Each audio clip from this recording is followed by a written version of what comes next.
Professor, Lutero contestou a Igreja Católica? Não, não. É mais um vídeo da série... Não, não foi não.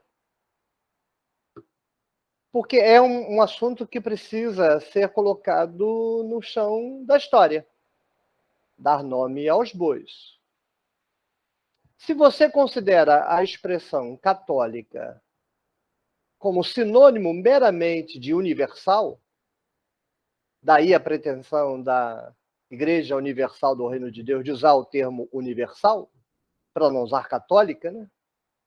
Que a Igreja Universal, a IURD, poderia se chamar Igreja Católica do Reino de Deus, que a palavra católica significa universal.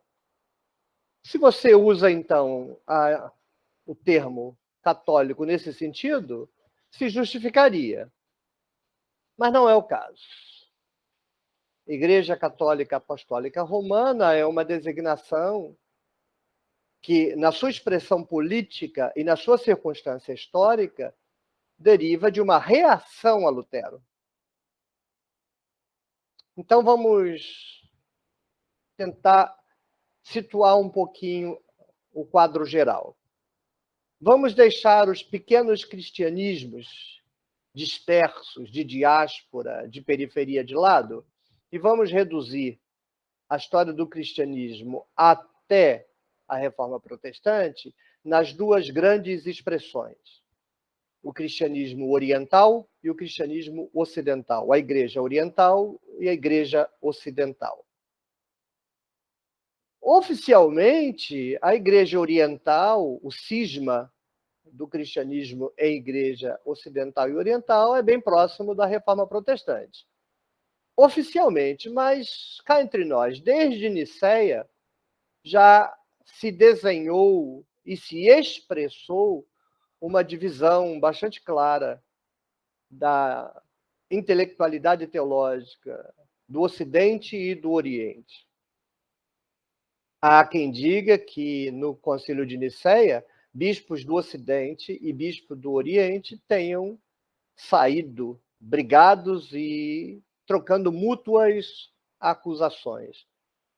A Igreja Oriental, os representantes da Igreja Oriental acusando os ocidentais de serem politeístas, por conta da cláusula da Trindade, da divindade de Jesus, mais propriamente dizendo, enquanto os ocidentais respondiam do seu modo. Aliás, do seu modo.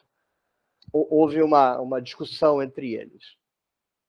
Mas não vem ao caso. O fato é que a Igreja começou a esboçar uma certa ruptura teológica já aí.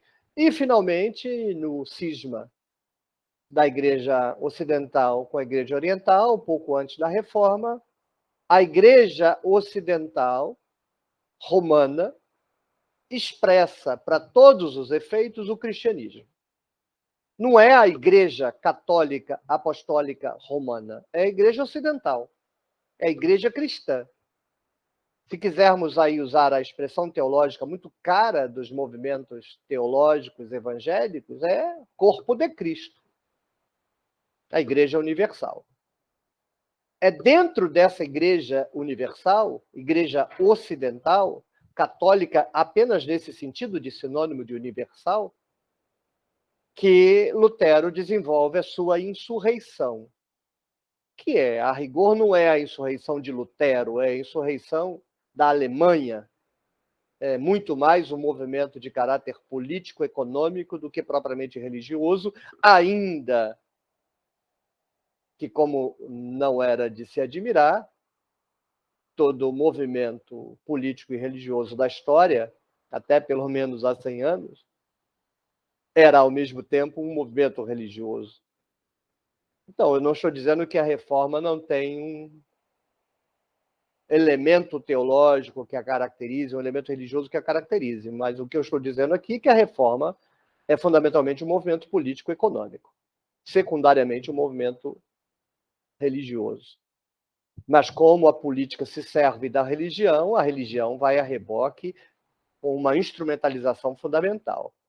Contra quem Lutero se insurge? Contra a Igreja. Não contra a Igreja Católica Apostólica Romana. Não é uma briga confortável de evangélicos e protestantes contra os católicos que usam estátuas. Não, é a briga de Lutero e depois dos protestantes de modo geral contra a Igreja ocidental, a Igreja de Cristo, a Igreja Romana. Quando há a contestação e o enfrentamento da Igreja, a Igreja cristã enfrenta a reforma, promove resistência à reforma, no final do século é convocado pela Igreja cristã, Igreja Universal, católica nesse sentido, o Concílio de Trento. E o concílio foi convocado para tomar uma decisão em função do movimento protestante. E a decisão era: nós retificaremos a nossa tradição e postura de 1.500 anos de cristianismo em função da reclamação protestante, ou ratificaremos a nossa posição. A Igreja ratificou, assumiu que a verdadeira Igreja cristã universal católica é a Igreja romana, a Igreja apostólica, a Igreja universal. Daí, ICAR, Igreja Católica Apostólica Romana. Esse nome famoso, esse nome que agora se torna institucional, praticamente um CNPJ, é uma ratificação da milenar Igreja cristã diante da contestação protestante. De modo que não é correto a gente dizer que Lutero brigou com a Igreja Católica. Lutero lutou, Lutero brigou, Lutero contestou e, finalmente, Lutero se separou da Igreja.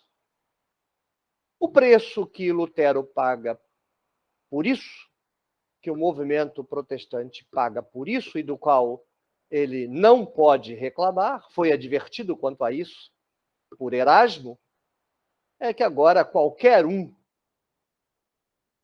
faz a mesma coisa. O tecido protestante destruiu a unidade da Igreja, e eu diria de modo irreversível. Nunca mais haverá a Igreja cristã ocidental. Ela está esfacelada. Ainda que, com isso eu fecho o vídeo, se nós tivermos o prazer, ou sabe-se lá, o desprazer, de recebermos a visita de seres inteligentes vindos sabe-se lá de onde, e inteligentes, como seriam, sabem que não dá para conversar com a arma sem conversar também com a mitra. E vão olhar e verão que as religiões hegemônicas do planeta são as religiões cristãs, o Islã, as religiões orientais. E quando olharem para esta balbúrdia produzida todos os dias pelo Espírito Santo, que em cada um dos milhares de centros denominacionais, e em cada um dos milhões de púlpitos, produz uma heresia nova, uma doutrina nova, se ele precisar de um representante da Igreja ocidental, não vai procurar nenhum protestante, vai procurar o Papa. De qualquer forma, a Igreja Católica não é mais, do ponto de vista da teologia, a Igreja Universal. Ela, enquanto unidade, é a maior. Ainda luta pela unidade. Quero acreditar que a unidade, como queria o Hans King, seja o principal valor da Igreja cristã, ratificada como Igreja Católica Apostólica Romana no Concílio de Trento, no que eles bem fazem. Porque a alternativa é o esfacelamento radical, horroroso e dantesco da matriz cristã provocada pela contestação inaugural de Lutero diante da Igreja. Agora você abre a janela e veja o resultado. Tchau, tchau. Acho que não brigou com a Igreja Católica, não brigou, não. Brigou foi com o corpo de Cristo.